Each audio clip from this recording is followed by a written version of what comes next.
Bismillahirrahmanirrahim. Assalamualaikum warahmatullahi wabarakatuh. Perkenalkan, nama saya Andini Fitriani. Saya adalah mahasiswa yang berasal dari Prodi Pendidikan Bahasa Arab semester 2 kelas A.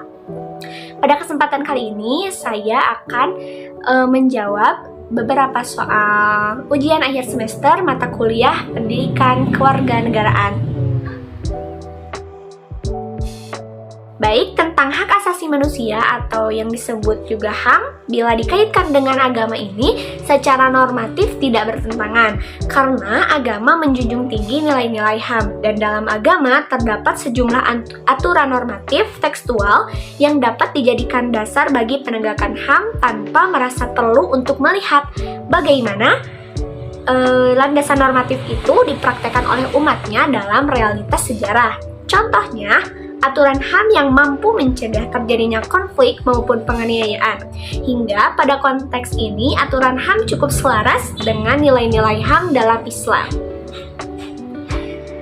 Bagi sebagian pendapat, ada yang mengatakan bahwa tidak ada pertentangan antara HAM dan Islam, melainkan adanya perbedaan. Perbedaan itu terdapat pada titik tolak pemikiran yang kemudian melahirkan yang berbeda pula. Kalangan agama meletakkan wahyu di atas nalar manusia dan berorientasi pada Tuhan, atau yang disebut teosentris. Sementara perumusan HAM internasional didasarkan atas nilai kemanusiaan atau yang berpusat pada manusia, atau yang disebut antroposentris. Contohnya, hukum kisos yang ada pada syariat Islam ini bertentangan atau tidak dipakai dalam hak asasi manusia. Mengapa? Karena dinilai terlalu kejam dan sadis. Pertama-tama, saya akan membahas dulu tugas-tugas tupoksi dari 3 lembaga ini. Yang pertama adalah lembaga eksekutif. Lembaga eksekutif ini bertugas sebagai yang menjalankan dan melaksanakan undang-undang.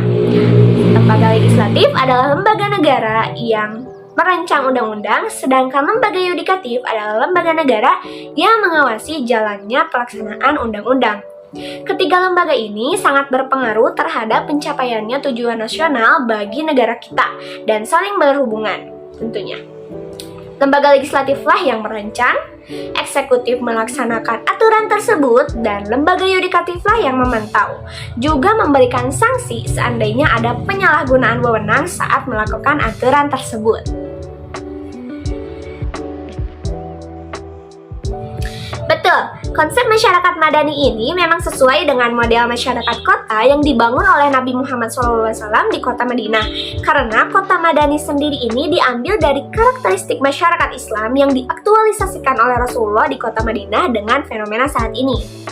Dan sebab yang kedua, karena Piagam Madinah sangat berkaitan dengan konsep masyarakat madani. Piagam Madinah ini merupakan sebuah dokumen perjanjian formal yang disusun oleh Nabi Muhammad SAW yang digunakan sebagai dasar konstitusi kota Islam di Madinah dan menjadi dasar pula sebagai konsep negara ideal dalam menghargai segala perbedaan yang ada di masyarakat, hingga terbentuknya masyarakat madani atau masyarakat sipil yang ideal.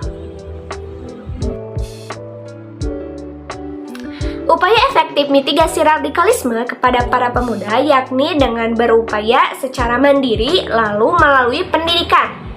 Jika upaya secara mandiri adalah dengan menanamkan jiwa nasionalisme, berpikiran terbuka dan toleran, waspada terhadap provokasi dan hasutan, lalu berjejaring dalam komunikasi, perdamaian, dan bergabung dalam damar.id.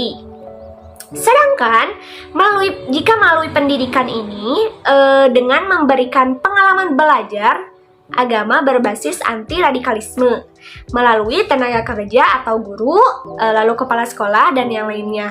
Karena lingkup internal pendidikan ini merupakan cara pencegahan pertama dalam menangkal radikalisme. Mungkin cukup sekian yang dapat saya sampaikan. Yang terakhir, wassalamualaikum warahmatullahi wabarakatuh.